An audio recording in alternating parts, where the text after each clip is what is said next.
Graças a Deus. Boa tarde, igreja amada. Vocês estão bem? Graças a Deus. Estou imensamente feliz por nós estarmos aqui neste segundo momento. Vocês podem se assentarem, fiquem à vontade. Hoje a tarde vai ser longa, nós temos muitas coisas para falar. Que você não perca nada, que você não se distraia. Amém? Obrigado por vocês estarem aqui. Ontem nós encerramos falando a respeito da função profética da tribo de Efraim. E uma das funções proféticas é que eles eram guardas, vigias. Eram atalaias. Então, quando as tribos foram estabelecidas, assim, quando o reino foi implantado, né? E eles chegaram ali na terra prometida e começaram a estabelecer as tribos, as divisões. Cada tribo recebe uma função. Então, para Gade, Deus dá a eles a espada e a lança. E eles são pontas de lança do exército de Deus. Para ajudar, Deus deu o governo, a coroa. Para Issacar, Ele deu os tempos e as estações. Eles eram responsáveis pela fazenda, pelas plantações, pela sementeira da nação. Então eles olhavam o tempo, as estações, e sabiam quando deveriam plantar, quando não deveriam. E assim cada tribo recebe uma função. Uma tribo ele dá os mares, a pesca. Depois você vai ler com calma quando Jacó abençoa os filhos. E naquela bênção tem uma liberação de destino para cada tribo. Ali tem a identidade de cada tribo. Mas para Efraim, Deus deu a guarda. Então eles eram responsáveis pela guarda em Israel. Não, eles não eram o exército. Eles não eram da guerra, eles eram da guarda. Então a tribo de Efraim se mobilizava na nação e ficava em locais estratégicos. Então eles estavam em cima das montanhas, nas torres de vigias, em lugares estratégicos, olhando as movimentações dentro do arraial. Porque se houvesse algum problema dentro do arraial, eles já mobilizavam a guarda, iam lá resolver o problema. Eles também estavam atentos às movimentações fora do arraial, fora da nação, fora dos muros, para ver se vinha a aproximação do inimigo. Porque se algum inimigo estivesse se aproximando, então eles corriam pela nação e começavam a mobilizar os exércitos e avisar as outras tribos de que o inimigo se aproximava. Então, se eles estavam em posições privilegiadas, eles tinham melhor visão do campo, do território, da aproximação do inimigo, e por causa deles, a nação tinha estratégias de proteção, de guerra. Efraim era vigia junto com meu Deus. Falamos ontem também que a tribo de Efraim dava suporte aos levitas. Nós terminamos aqui ontem. Em Números 2, 17 e 18. Então partirá a tenda da congregação com o exército dos levitas, a seguir a bandeira do exército de Efraim. Então logo após o acampamento dos levitas tinha os efraimitas. E quando eles saíam também em marcha, Primeiro iam os levitas e atrás ia Efraim, dando aquele suporte. Mas é uma coisa que eu acho muito, muito profunda na identidade da tribo de Efraim. E isso estava estampado no estandarte da tribo. É que tinha um novilho. O símbolo é um novilho. Embora tenha um espírito de leão, né? Aquele governo, aquela autoridade, mas o símbolo dele é um novilho. Diga, novilho, forte, manso e servo. Forte, manso e servo. Esta deve ser as características daqueles que se movem no ministério de intercessão. É isso que nós devemos orar a respeito da nossa identidade. De que Deus forge um caráter forte, manso e servo em nós. Do contrário, nós não vamos cumprir o propósito. Do contrário, nós não vamos conseguir dar uma resposta. Vamos ficar com o romance. A gente romanceia muito a palavra. Romanceia muito o evangelho. Não adianta eu fazer um curso de intercessor, ter um certificado de intercessor, mas não assumir uma identidade de intercessor. Então meu caráter precisa ser trabalhado na mansidão.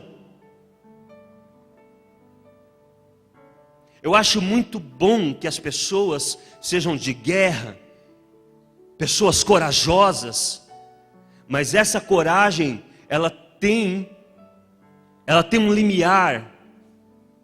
Ela precisa ser cercada por mansidão. Pessoas mansas, elas trazem o ambiente do céu para a terra. É impossível que uma pessoa que segue a Jesus não tenha mansidão. Você é manso? Você tem mansidão no seu falar, na sua voz, no seu tratar com as pessoas? Tem doçura em você? Porque às vezes a gente acha que autoridade é grito. Às vezes a gente acha que autoridade é cara feia. E nós precisamos ser como Jesus. A Bíblia diz em Mateus 20, 25 e 28, o Filho do Homem não veio para ser servido, mas para servir. Então, este é o estandarte dos servos, daqueles que se fazem servos de maneira voluntária. Eu decido servir as pessoas. Eu decido abrir mão das minhas prioridades para atender a demanda das necessidades dos outros. Este é o estandarte dos fortes, que se fazem fracos e submissos por opção, por obediência. Não, mas eu tenho mais revelação, eu tenho mais entendimento. Então se submeta. Eu tenho mais maturidade, então se submeta.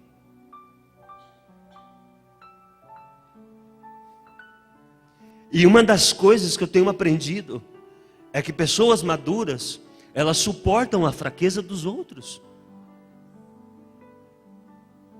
Se você se acha maduro e não consegue suportar a fraqueza do outro e servir o outro,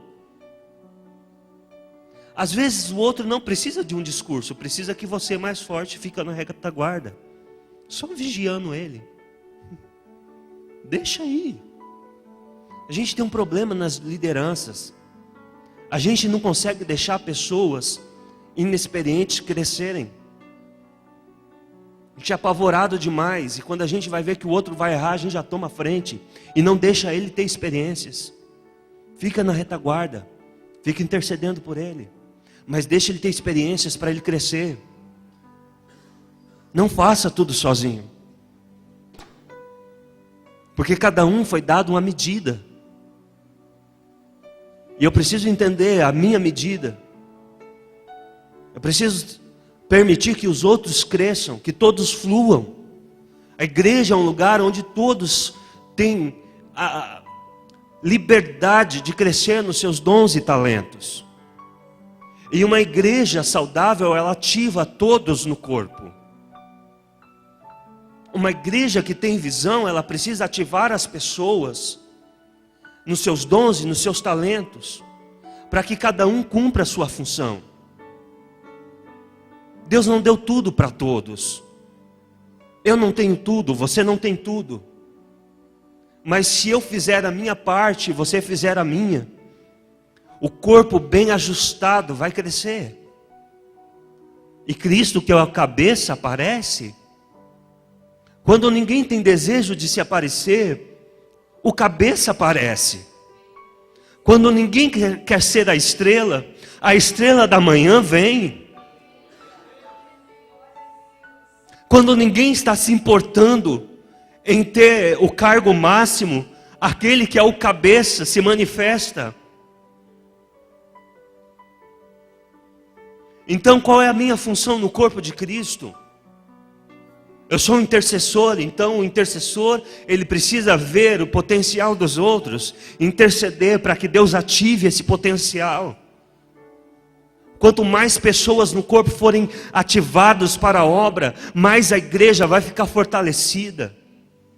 Eu não posso ter ciúmes que o outro cresça, que o dom do outro brilhe. Quanto mais pessoas estiverem dando o seu potencial máximo, o seu melhor no corpo de Cristo, mais o corpo vai se fortalecer, mais pessoas serão atendidas. Então, o meu papel é servir as pessoas, é enxergar nelas o potencial que Deus plantou nelas. Achei interessante que a pastora, ela iniciou com um versículo na carta de Efésios, que antes da fundação do mundo, Ele nos elegeu nele, Ele tinha um projeto. Então Deus colocou um potencial em cada um. E eu acho que uma coisa muito interessante dos intercessores fazer, é olhar para as pessoas e falar: Deus, eu quero a plena revelação do potencial desse meu irmão. Que eu vou orar até que esse potencial venha para fora e que ele sirva, que ele brilhe para a glória do Senhor, que ele atinja as suas faculdades mentais, a sua inteligência, o seu dom, o seu talento. Quanto mais pessoas que estiverem fluindo plenamente no seu potencial, servirem o corpo, mais o corpo vai se tornar forte. E sabe o que acontece? Cada um fluindo, vai ficar mais fácil. O peso não vai ficar só em um. Então, o estandarte dos servos, eu estou aqui para servir. E o que eu acho interessante é que nós precisamos entender como que é a cadeia de autoridade na Bíblia. Porque na Bíblia, quanto mais você cresce, quanto maior você se torna, menos você é. Que Jesus, que é a autoridade máxima da igreja, Ele era servo de todos, foi servo de todos. E quanto mais maturidade você tiver em Deus, mais você vai servir pessoas. Eu acho interessante que Paulo, quando ele começa o ministério dele, ele quer se afirmar como apóstolo. Então ele começa: olha, os outros são apóstolos, mas eu também sou. Eu também fui incumbido por Jesus por essa missão. E ele começa a defender o apostolado dele. Mas aí ele vai pegando maturidade, e você vai ver nas outras cartas que ele vai começar a dizer: olha, dos apóstolos eu sou o menor.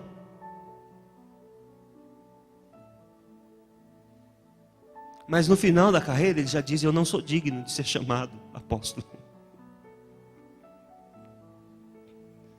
Porque quando você entende o seu lugar em Deus, você sabe que você não tem autoridade sobre pessoas, você tem autoridade em favor de pessoas. E quanto mais Deus te der, maior é a sua responsabilidade de liberar para essa geração. Quanto mais conhecimento, quanto mais unção, quanto mais autoridade você tiver, maior é a sua responsabilidade de representar Jesus e ser como Jesus foi, um manancial. Ninguém chegou até Jesus para sair de lá sem ser totalmente transformado. Ninguém chegou diante de Jesus para não ter a sua vida totalmente transformada. Para servir. Para servir. Intercessores, eles carregam o estandarte dos prósperos, porque eles fluem numa unção de dupla frutificação, mas eles sabem que eles recebem mais para ofertar mais, porque o que ele tem não é para ele, o que Deus está te dando não é para você. A mesa linda que Deus colocou lá na sua casa não é só para você comer com a sua família, é para você alimentar pessoas lá. O carro que você tem não é só para você passear, é uma viatura de socorro.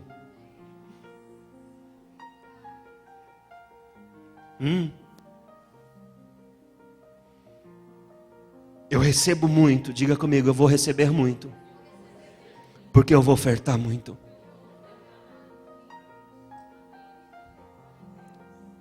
E se você entendeu isso, você vai começar a fazer ofertas audaciosas.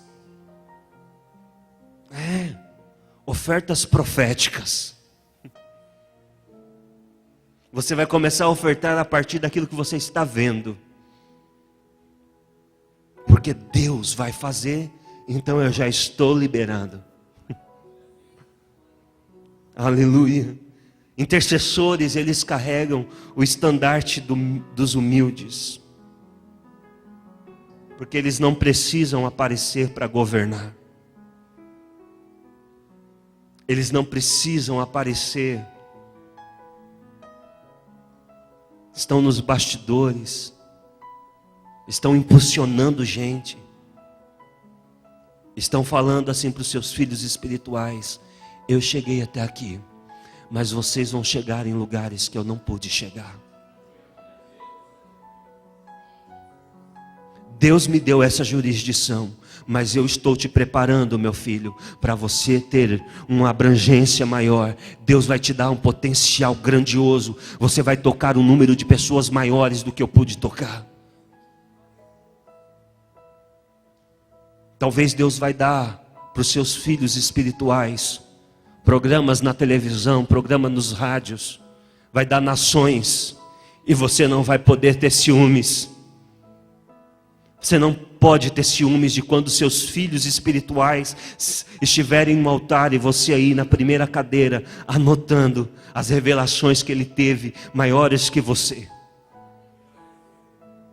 Porque pai espiritual, ele quer o melhor para o filho. É ou não é? Quem é pai aqui? Quem é mãe?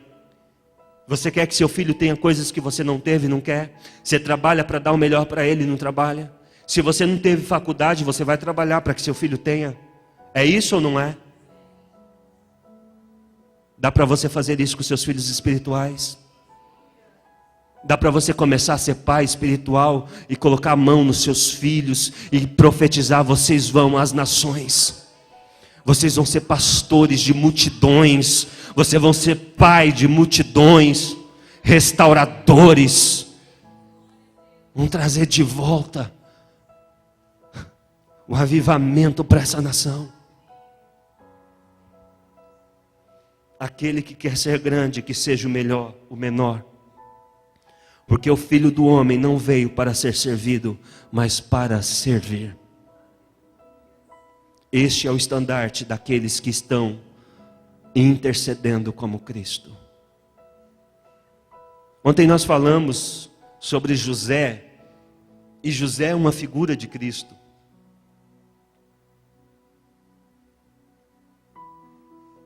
E Cristo é o grande intercessor. Em Hebreus, na carta de Hebreus, nós aprendemos que Ele está à destra de Deus e vive eternamente para interceder por nós. Aleluia. Você precisa fluir em intercessão, cantar em intercessão, falar em intercessão. A sua vida precisa ser uma intercessão. A igreja, ela é a intercessão. Porque a igreja, ela fica entre os céus e a terra. Ela conecta, ela que precisa clamar pela restauração de todas as coisas. É por isso que a Bíblia diz que toda a natureza aguarda em ardente expectativa a manifestação dos filhos de Deus, porque são eles que se colocam entre os céus e a terra, clamando por intercessão, intercessão, intercessão. Na boca dos intercessores, a palavra mais linda é: restaura, Senhor. Restaura, Senhor. Você pode tirar alguns minutos aí no seu lugar, clamando por restauração? Vamos lá. Vamos lá. Restaura, Senhor. Restaura famílias, restaura pessoas. Restaura, Deus. Restaura a igreja. Restaura a nação. Restaura, Senhor. Isso. Gaste um tempo orando sobre isso.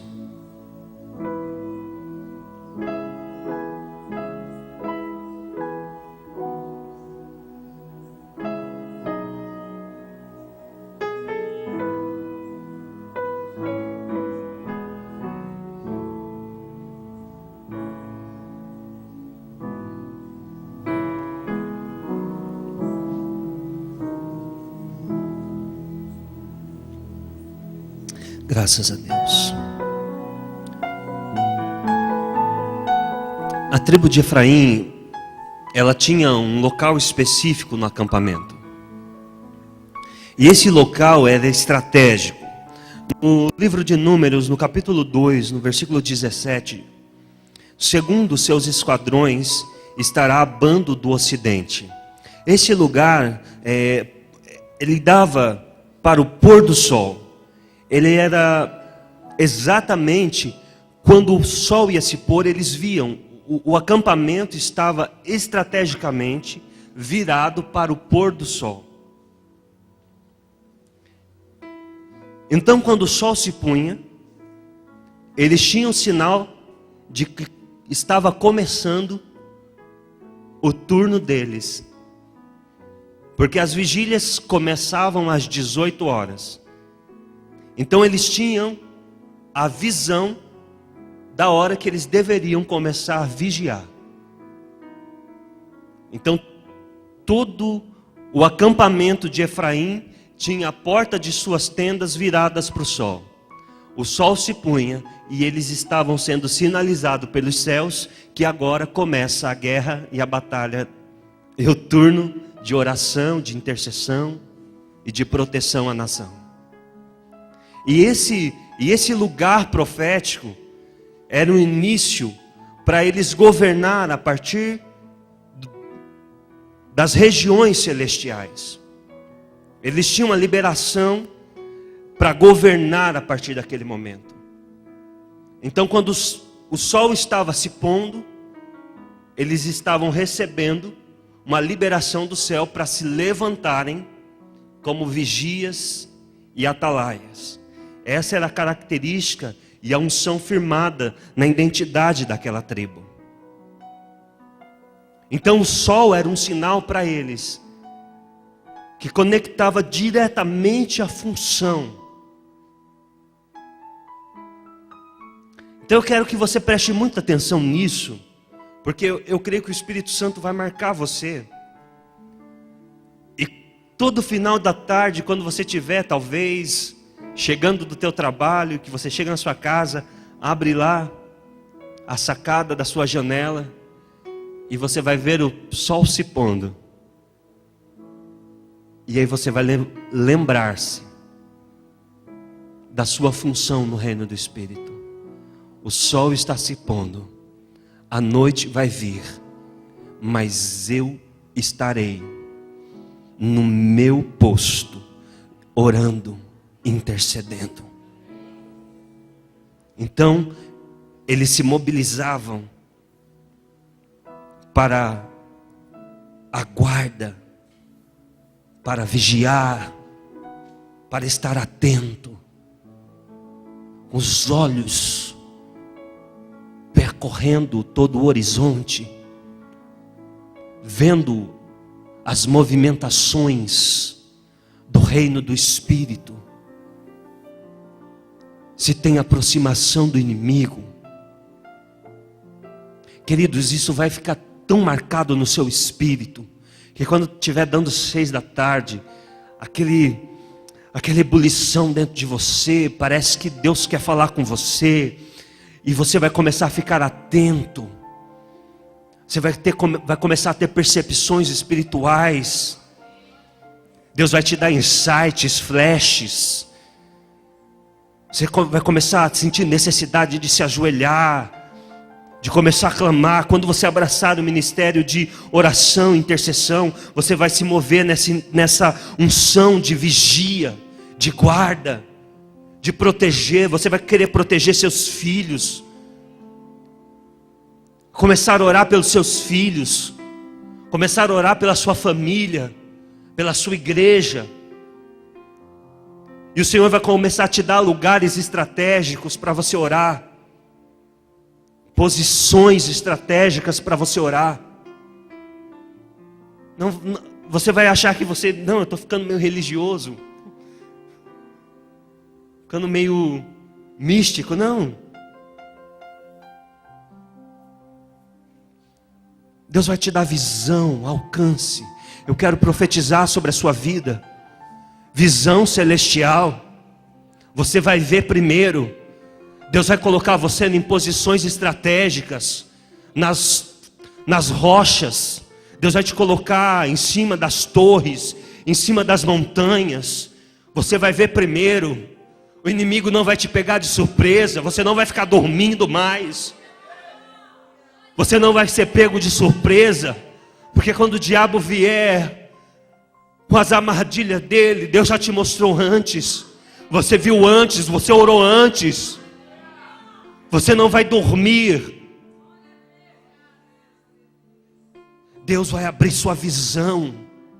Eu clamo por visões abertas nessa tarde. Eu clamo por mais alcance. Você vai enxergar longe. Às vezes, amados, eu estou lá em casa e dá aquela angústia no espírito. E aí eu sinto que eu preciso orar e eu não sei o porquê. E eu vou lá para a presença de Jesus e começo a buscar a graça do Espírito Santo. De repente o Espírito Santo me toma e vai me dando graça. E eu recebo o poder do Espírito Santo. E eu fico, meu Deus, por que eu estou recebendo isso? Daqui a pouco, irmãos, eu estou dentro de uma situação.